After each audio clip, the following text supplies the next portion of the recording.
we save some time.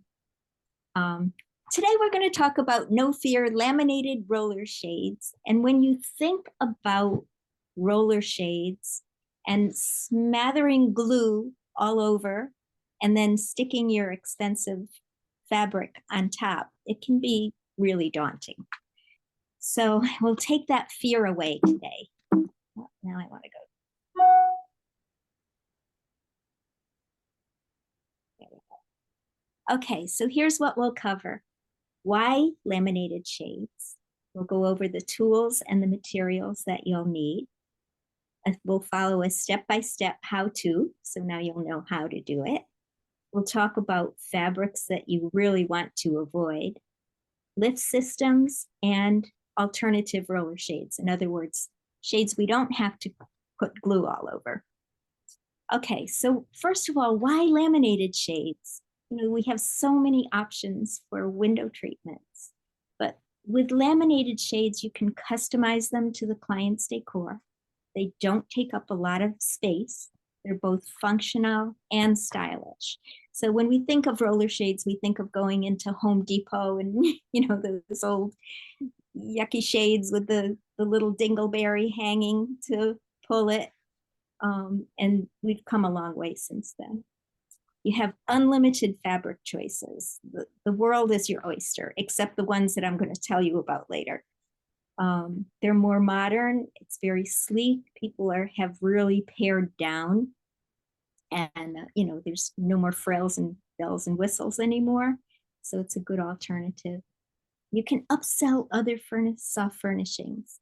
So, you're not selling as much fabric because it's only basically as big as your window that you need, but you can certainly add pillows and that kind of thing. So, and then you can offer something that no one else is offering because everybody's afraid to do that. What do we need? Tools and materials. Most of these things you'll have in your workroom. You'll need your decorative fabric, laminating adhesive, which is basically rolly fringe adhesive that's been watered down a little bit.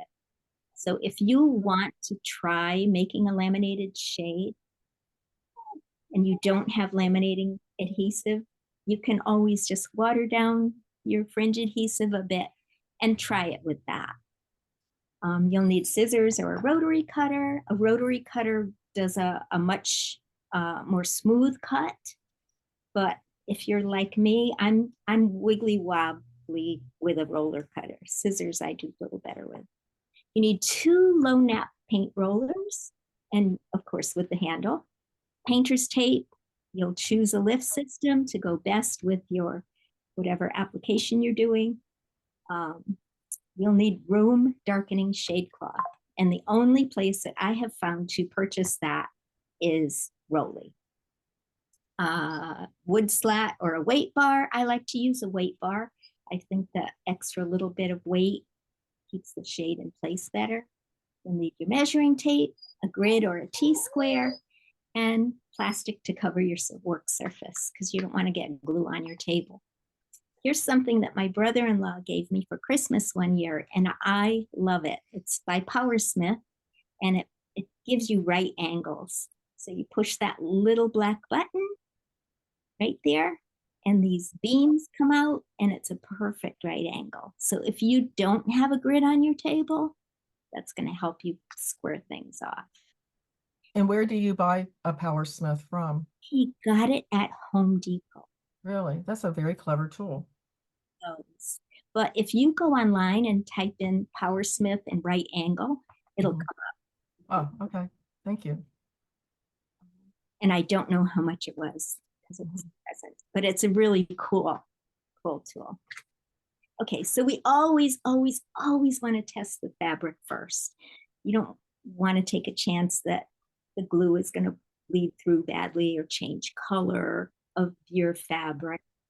So this is what I'm doing. I took a little piece of fabric, poured some laminating adhesive on. I've just got a piece of foam that was left over in the workroom, and I'm just dabbing it until it becomes tacky and the right consistency. And I'll show you that later in the presentation too.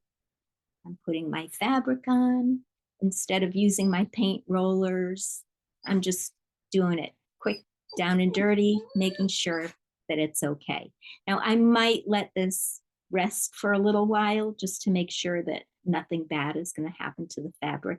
Maybe do it the day before, make sure there's no change in the color and that the fabric actually sticks to the shade cloth. And please, if anybody has questions, we'll just do them as we go along. So, hop in and ask. We need to prepare our work surface. And if you have a grid on your table, that's really, really helpful. But if you don't have one, you'll mark out your finished shade dimensions with painter's tape. And you want to make sure that it's absolutely perfectly square. That's where the T-squares come in, or that little Power Smith. But a grid really helps. You'll mark the center, top, and bottom of your painter's tape. Now your painter's tape is going to be the exact dimensions that you need. Then you'll cover your whole surface with clear plastic. I just cut up plastic bags that I put draperies in to transport, and I cover the whole table with it. You don't want to get any glue on your table. You never get it off. Let me go down here. Okay, then we're going to, there you can see my table is all done here. Then we're going to prepare the shade cloth. When you cut your shade cloth, and this is the plastic that, it's the room darkening shade cloth that you get from Rolly. It's not your fabric itself. You're going to cut it 10 to 12 inches longer than you need, and at least 2 to 4 inches wider than you need it, because we want to get that glue on every surface all the way to the ends. We don't want to take a chance that maybe we didn't get all the way to the ends. Then your shade cloth starts to ravel. You want to mark the center of the shade cloth on the top and the bottom. I usually line it up with that blue tape, and then center the shade cloth over the plastic, matching up that top and bottom. And I have a video. There I am, cutting the shade cloth. I'm making sure that it's absolutely square. And I'm using scissors. You could use your rotary cutter if you have a mat under there. I'm taping it down. I've matched up my middles. And you want to make sure it's really, really secure on there. You don't want it shifting and moving as you're going to apply the glue later on. So next we prepare our decorative fabric. When you cut your decorative fabric, you're going to cut it the same size that you just cut that shade cloth. So it's going to be 10 to 12 inches longer and 2 to 4 inches wider than what your finished cut is going to be. You'll mark the center on the top and the bottom. Make sure that that lines up with everything later. You're going to roll the fabric onto a fabric tube, and you start at the bottom with the right side of the fabric facing the tube, so it's wrong side out.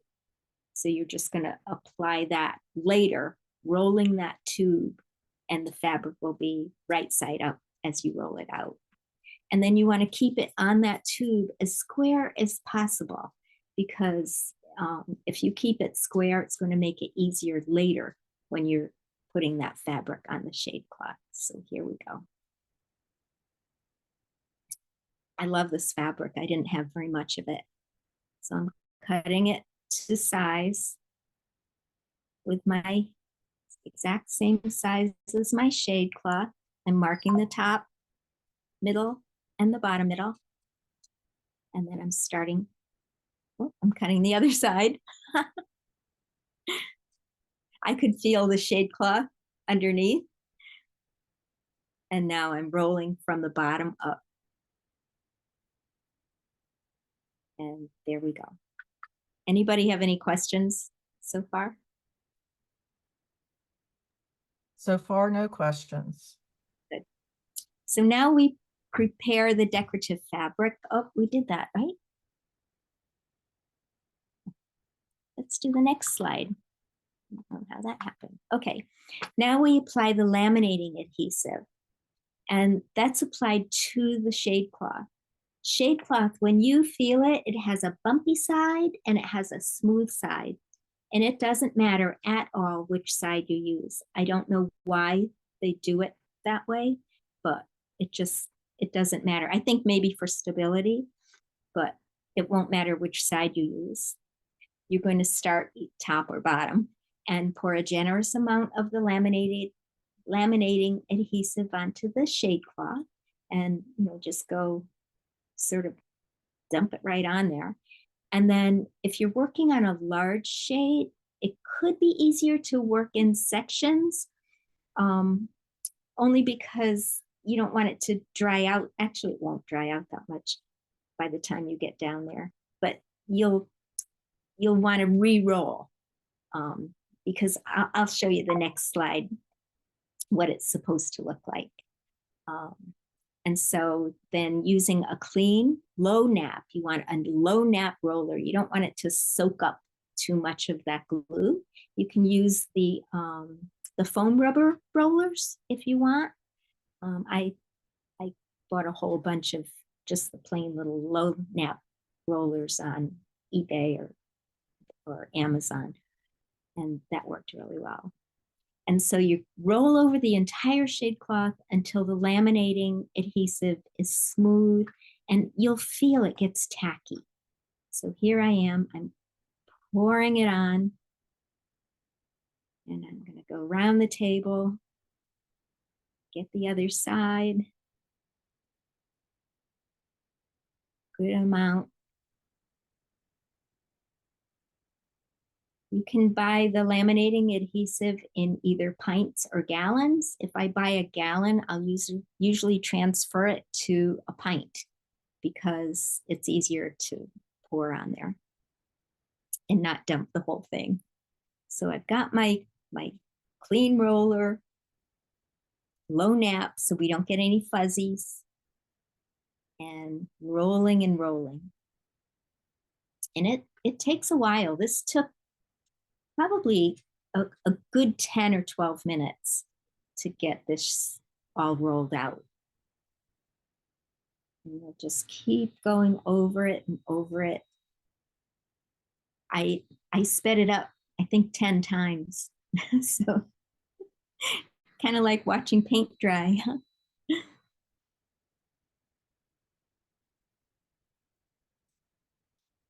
The next slide, I'm going to show you what it looks like when you first put it on and what it looks like by the time you're done rolling.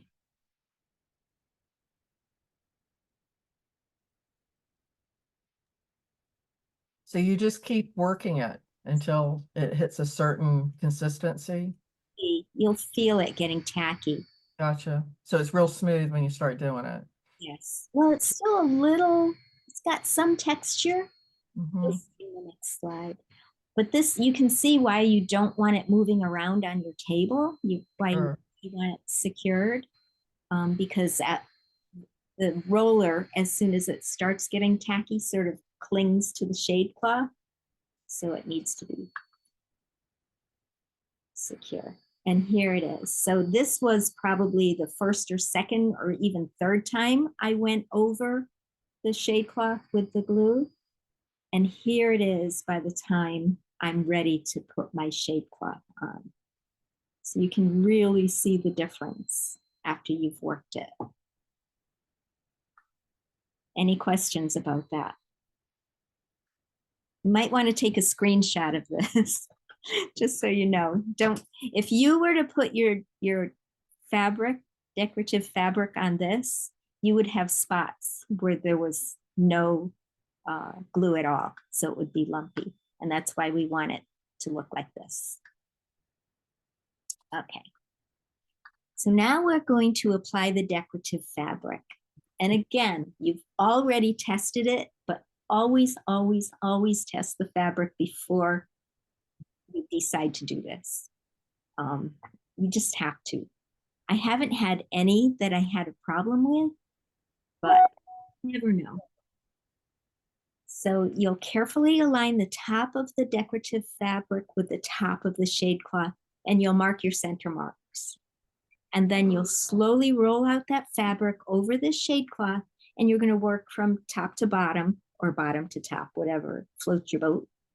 And you're going to smooth out any air bubbles as you go. If you get a wrinkle or a bubble, you can pick it back up and reposition it. But anytime that that fabric gets wet, you have more chance of distorting the pattern and have things sort of stretch when they get wet. So you want to try to avoid that.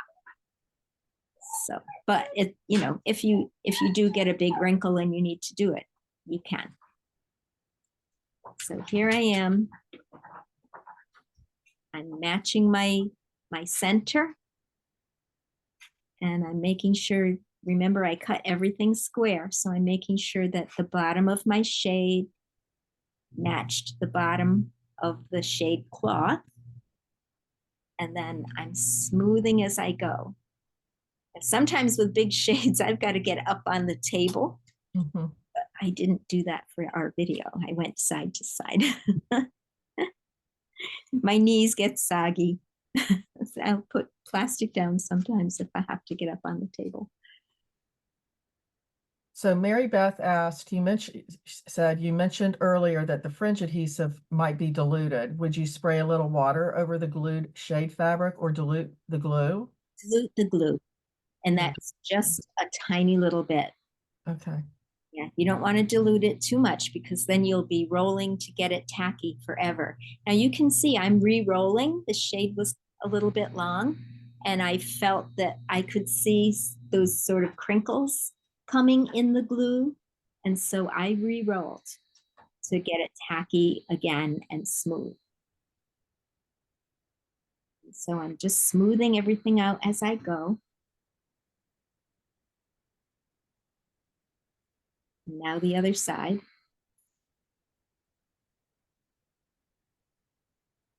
I've done some really big shades, and I've had to reposition because with the really big ones, sometimes it's a little bit hard. But now I've got it all on there. And now we're going to finish the adhesion. And that's making sure that we have no bubbles, that it's really, really tight on there. So remember, we had 2 rollers.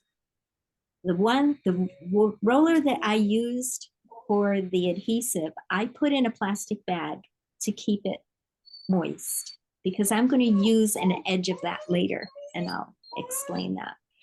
But now we take our clean roller and we're going to go over the entire surface. And if you can hear my dog, I'm sorry. It's trying to crawl up my leg. With a clean roller, you'll go over that whole surface, and then you're going to let it dry for at least 12 hours. But here we go. I've got the clean roller, and I'm pressing kind of hard. I'm using 2 hands, and I'm making sure there are no bubbles, and it's really, really, really adhered in every part of it. This looks like good exercise. It is. No arm exercises that day at the gym, right? So that's it.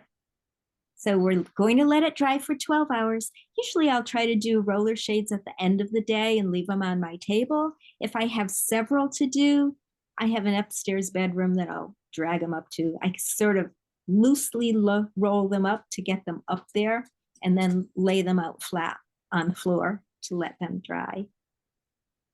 So here it is. It's the next morning, and I've got my shade, and now I want to cut it to the size that I need. So when you are, how can I say this? When The brackets are going to take up some space in your workroom or in your window. So what I like to do is set up my lift system first. So I have the roller, I have the brackets, everything is mounted to just a scrap board that I have.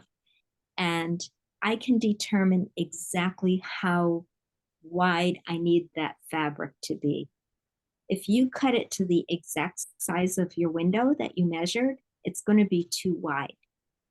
So does everyone understand what I'm saying?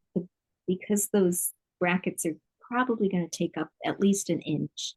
It's going to be about an inch more narrow than you think it's going to be. So using a T-square, what I will do, first of all, what I'll do is take the measurement of my roller, my tube, to get the size of the shade cloth that I need to fit on that tube. Okay, so using a T-square, we mark off the finished width of the shade. You want to leave the length, but you want to make sure that the shade is still square. It should be because we cut it square, but if you're cutting your sides a little wonky, you want to go back and make sure everything is still square. If you're using a pencil, cut along the inside edge of the pencil mark with your scissors, just so that that's not going to show. You want to use the same paint roller you use to apply the laminating adhesive. Remember, we put that wet roller in a plastic bag. So I'll take that out and I'll go over the sides of the shade, and that just seals all the edges because now I've made a fresh cut. And that keeps everything unraveling. I've found, since I did this presentation, what I'll usually do is mount the shade, pull it all the way down, and then go over the edges with my roller. But in this presentation, I did it this way. So here I am, I'm cutting the shade to size, making sure it's still square. I've got my grid so I can tell. I don't have the plastic on the table anymore. I don't need it. Everything's dry.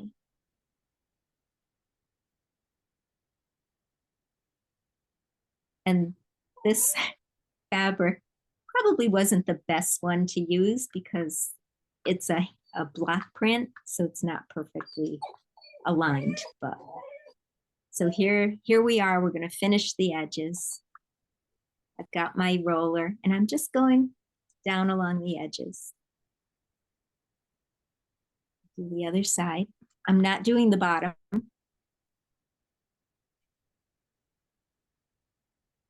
That's going to keep our edges from fraying. And you don't need a lot. And now, don't roll that all the way up tight until your edges are dry. That's why I like to mount it now first and then pull it down and do it. And I just leave it hanging there so it's not taking up space on my table. Okay, we're going to finish the shade bottom. And I'll usually fold up between an inch and a half, usually an inch and a half. I'm going to form a pocket, and that goes to the back of the shade. So then I'm going to secure it in place. I sew across the top. Some people hot glue and then add GIMP. You can do that. I've been adding Angel's blackout strips, and they hide all the pinholes of light because remember, it's blackout fabric. So if we're stitching across the bottom, then you're going to get those pinholes. But the Angel's blackout strips do a great job. And then you insert either a flat shade slot or, as I said, a weight bar into the bottom and glue the ends closed. I find that jewel tape works best for that. Glue, it doesn't really hold as well. So here we go.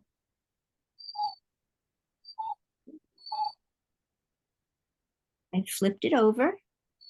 I've got it square on my table. And I can use my grid to fold up that inch and a half.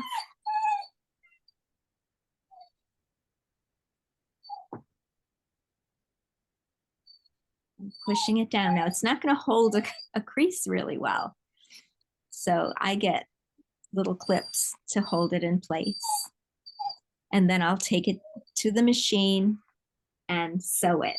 When I take it to the machine, I will usually roll it up from the other side so you don't have to contend with that whole bulky thing. And I don't know, I feel like it's going to wrinkle. So I roll it and bring it to the machine. And then we're going to attach the shade to the roller. This is the most crucial point because, again, we need things to be perfectly square. If you're not square on your tube, your shade is going to be wonky. So most of the tubes will have that yellow tape on the top, and you'll remove that because they're sticky underneath. If you have a tube that doesn't have that yellow tape, you can use jewel tape. It's the same thing. And so that will be exposed.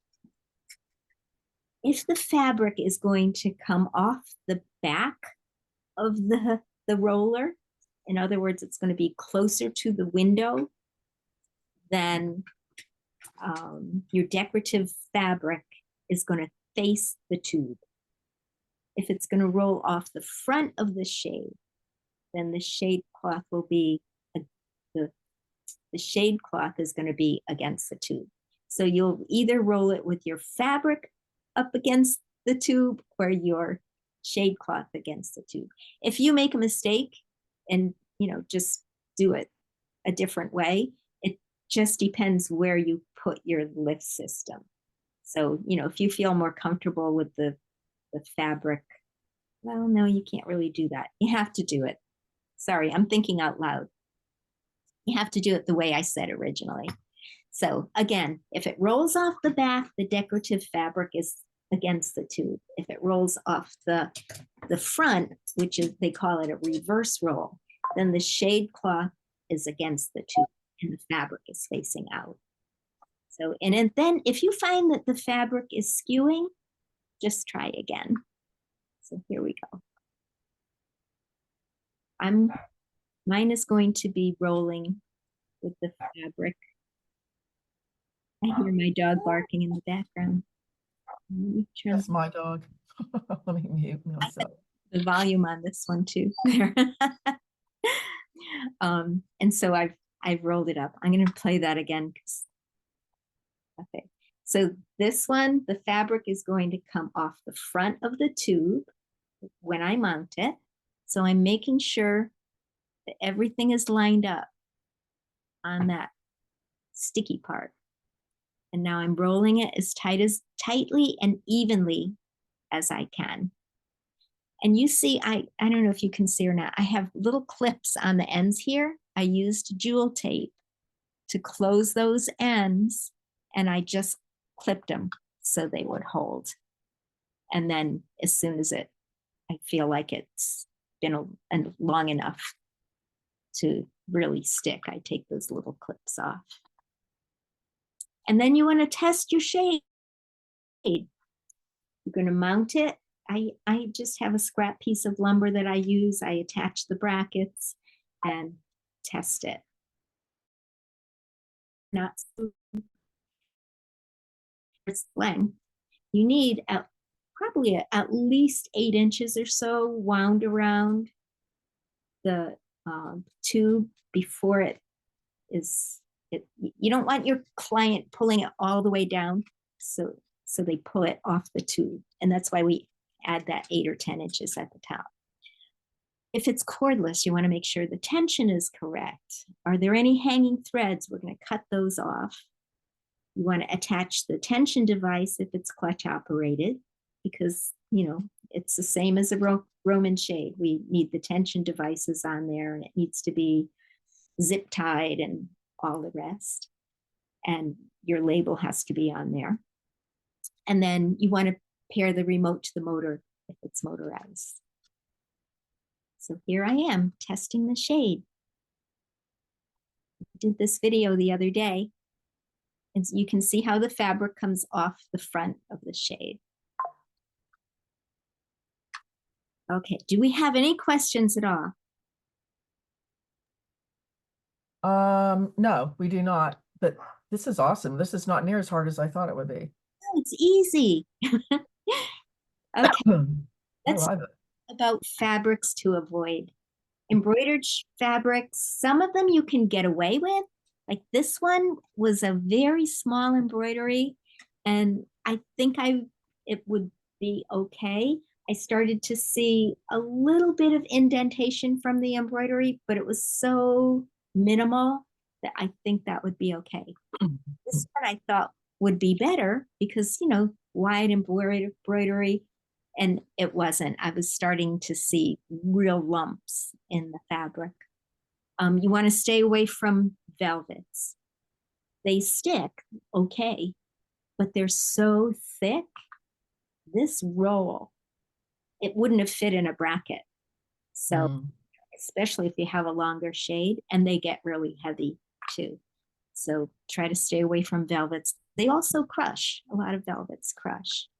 You want to stay away from anything with a really open weave because the glue just seeps through, and you'll be covered. The fabric will be covered. It's not fun. And then any heavy upholstery, again, it's going to be really, really thick as it rolls on that tube because the shade cloth itself, that room darkening shade cloth, is pretty thick. And so you're going to get a really, really big roll as you go up. Not not saying you can't do it, but it's not optimal.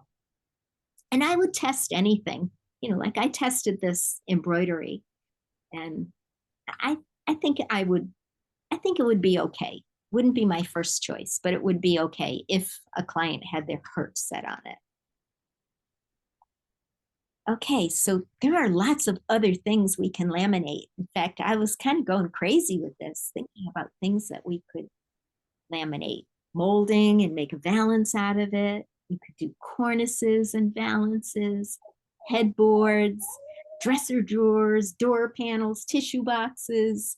I mean, there's so much. It's like decoupage. You can just it's fun. Um, and if you think of any other things, I know we came up with a whole bunch at CWC that people were saying. So there's just so much else you can do. So here's a shade cloth valance. Remember, I cut my fabric wider than I needed. I had 4 inches of fabric, and I said, "Ooh, what am I going to do with this?" I cut it off, and this was a side piece, so it's not going to match up perfectly. But look at that; it made its own valance. I didn't have to do anything extra. It just went on there. Piece of Wow, that's awesome. it's on Velcro. Now, it got kind of wonky in my box. Mhm. And so I tried uh, pressing it, and then it started to shrivel. So I think it was maybe the Velcro that was shriveling. Then I hit it with just heat and put some really heavy weights on it, and it did straighten out. But don't use steam on it after you if it gets wonky. So this is molding that I had, and I said, "Oh, I'll try laminating that and try that as a valance." So here it is. Really pretty. It's on, Yeah, and very that's pretty. stuck on. And of course, I just had a piece of fabric left over, so it's not really matching up, but Still, I like the molding because it's kind of three-dimensional. right. Yeah. Now, it's great for an inside mount. When you inside mount, you're going to have a space between where the fabric actually starts and the top of the window. So lots of times I'll, especially with a blackout shade, try to get rid of that gap. So this is great for an inside mount. If I was doing an outside mount with laminated wood molding, I would have to miter my corners when I cut my wood. So I might talk them into, the first kind of balance. All So right. Jamie is asking, she says she has a client that wants to laminate fabric for cushions and seat covers so she can wipe them clean. What do you think about that type of application? Is it possible? Pros, cons? The different lamination. When you send fabric out to be laminated. Arlo, stop it. When you send fabric out to be laminated, it's a very, very, very thin coat that they put on top of the fabric. This is laminated from underneath. Mm-hmm. Your fabric itself is still fabric. It's not wipeable. So, and it's also very, very stiff. You know, it's just, you wouldn't want to make a pillow or anything out of it. So it's So different. the answer to that question is you have that process put on at the mill or Yes, yes. wherever they offer it. Okay. Fabric, they laminate it. There's a place in, I think it's in Patterson here, Mm-hmm. Laminations, I think they're called, and they do laminating. Okay. But yeah, again, this is just shades because it's really pretty stiff. And then Paula wants to know, do you glue fabric for molding onto the room darkening cloth first or right onto the wood? Right onto the wood. Just Mhm. slather it right on. Now, I did paint the wood first. And the reason that I did that was I had two pieces of molding that I put together. One was painted white and one wasn't. And when I held the fabric up to it, I could see the wood. My unpainted wood was a different color than my painted wood. Gotcha. And I think unpainted wood may soak up too much of that laminating fluid. Anyway, the color of the wood will change the color of the fabric. So I had a white background, or cream. I painted it white. So I would do that before doing the molding. But it was fun, really Yeah. fun, and it stuck really nicely. Mhm. I think I wanted to do other things. Okay, lift systems. There are basically three different kinds: clutch operated, cordless, including the Vaco crank, and motorized. And you'll choose the best lift system for where you're putting your shade, your client's needs, budget, and what's going to work best. So, with clutch operated, you've got Skyline clutch, a Galaxy clutch, which is for bigger shades, and that's usually on a 2-inch tube. You have Vaco, Colease, and then the Vaco crank. But it all comes in pieces. These are usually the brackets. They all look pretty much the same. You'll have the clutch that goes in one side with the bead chain and the pin end that goes in the other. They do sell Uh-oh. covers bracket little, and then of course you always need a tension device. For clutch operated, it's good for places where you're not going to be able to reach if you use cordless, which, that's where the crank comes in for those really tall windows that you still want them to be cordless. What else did I want to tell you about this? Oh, with delicate fabrics too. And I'll show you a shade that I did that I put a clutch on instead of grabbing the fabric itself. Because, with a cordless, you're going to hang on to that fabric and pull. So you need something substantial. You have, for cordless, Easy Rise, which is a Rolly product, very similar to Rolly's Easy Spring Plus. They just changed a couple of little components in there. You have the Vaco Easy Roller, and that's what this is. And it was brand new to me. Jen White sent it to me. I love this system.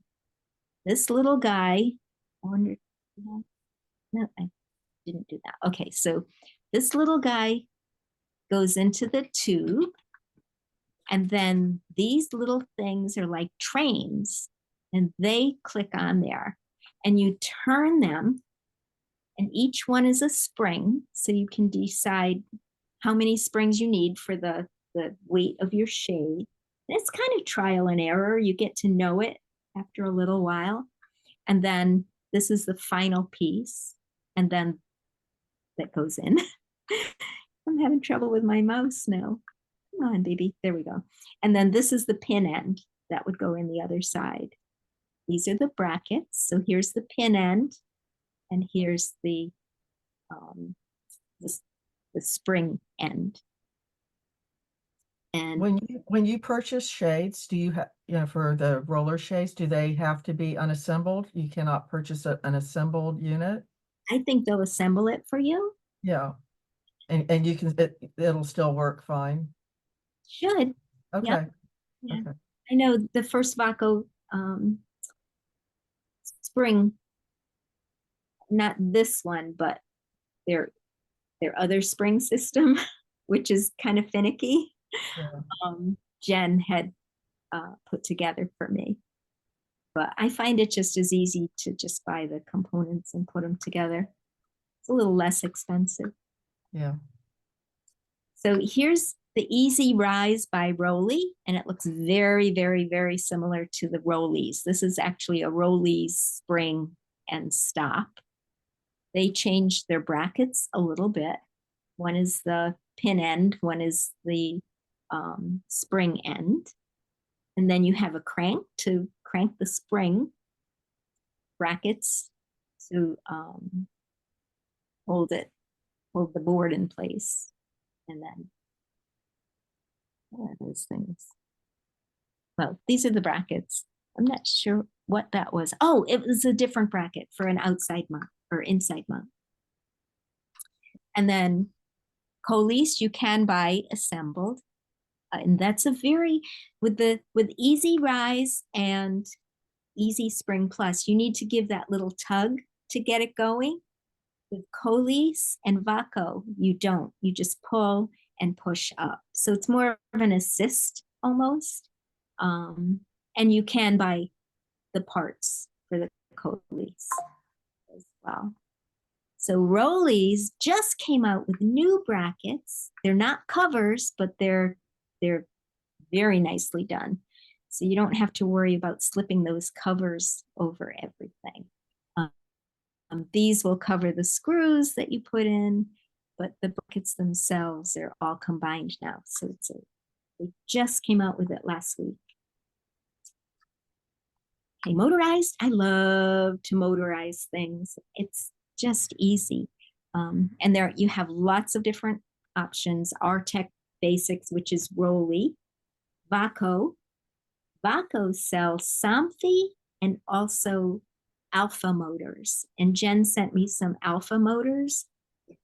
I don't think I'll ever use anything else. They're a little bit less expensive than the Somfy, but they're also the most easy motors and remotes that I have ever had to program. It's so intuitive, like a piece of cake. Quiet, they work really well. And then you have Colease. They have a remote and they also have a wand control. So check that out. That's really kind of cool. So let's talk about pros and cons. With the clutch system, you can easily reach on high windows, and it's a lot less expensive. You can raise and lower the shade to a precise position. You stop pulling the chain and it's going to stop. There are many less parts to break, and it requires the bead chain and the tension device. So, that's one more step for installation. With cordless, it's safer for children and pets, of course, but if you have a window over a sink, for instance, with a roller shade, I would have to get up on the counter to be able to work it. I'd either have to motorize it or use a clutch system. It's a cleaner look. You don't have any hanging down. It's easier to layer shades because, again, you don't have chains hanging down. Your motors can be programmed to raise and lower at certain times of day, and they can coordinate with a whole house automation as well. So that's a good selling point. When I am proposing